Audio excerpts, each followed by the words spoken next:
మీ నాయన బలమున్నోడు. ఓ మనిషి పోతా ఉంటే తన ప్రాణం వట్టేసి బతికించగలడు. ఒక్కతిస్తే 100 మందిని నరికేది వచ్చు నాకు.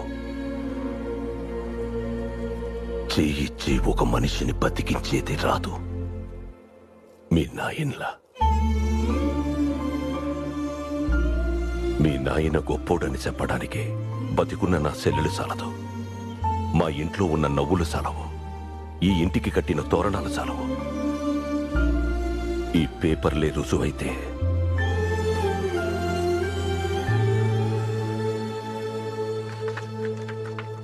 తీసుకో.